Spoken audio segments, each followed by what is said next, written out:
कहानी लुक्का छुपी में एक 5वीं क्लास में पढ़ने गई चाइल्ड शाम को अपने दोस्तों के साथ लुक्का छुपी प्रतियोगिता ऐसी जगह पर छिपने के लिए चली जाती है जिस जगह पर अजीब सा आश्चर्य था वह था लुक्का छुपी। ऐसा भी नहीं होता है, आखिर वो जगह क्यों थी इतनी डरावनी, यहाँ जानने के लिए पढ़े ये कहानी। 5वीं कक्षा पढ़ा गया। उसके पापा की सरकारी नौकरी थी, इसीलिए उनके परिवार के साथ सरकार द्वारा बनाई गई एक तिमाही में रही थी।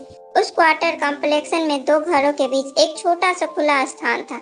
उस कॉम्प्लेक्स के आसपास कोई कुछ भी नहीं था।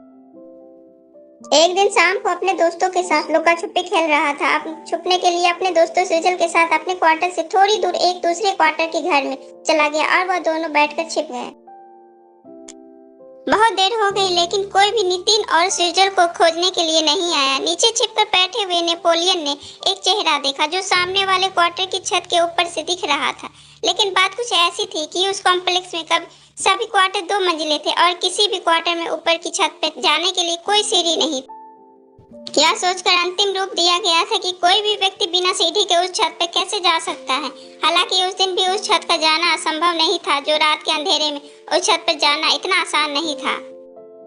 यह भी नोटिस किया गया कि एक व्यक्ति आमने सामने आ रहा था। रात होने की वजह से वो कौन था और उसका चेहरा किसका था वो नहीं दिखाई दिया। आस्ट्रिन ने अपने दोस्त सेजल को बताई ये बात। सेजल को कुछ भी दिखाई नहीं दिया। बहुत समय हो गया लेकिन वहाँ पर कोई नहीं आया, इसीलिए दोनों घर से बाहर निकल गए और अपने क्वार्टर की तरफ आ गए। वहाँ पे उन दोनों के बाकी सभी दोस्त पहले से ही थे।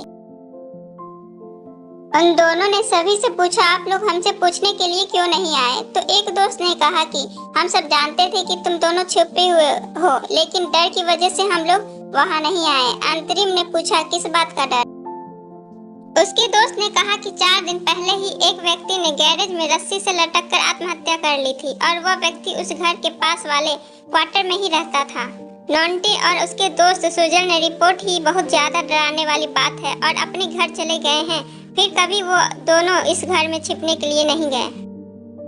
लुक्का छुपी यह कहानी केवल मनोरंजन के लिए है। इसके पीछे हमारा उद्देश्य किसी भी प्रकार की अंधश्रद्धा का प्रचार करना नहीं है। अगर आपको हमारी कहानी लुक्का छुपी अच्छी लगी हो तो अपने दोस्तों के साथ भी शेयर करें और कमेंट में जरूर बताएं कि कैसी लगी हमारी स्टोरी। धन्यवाद।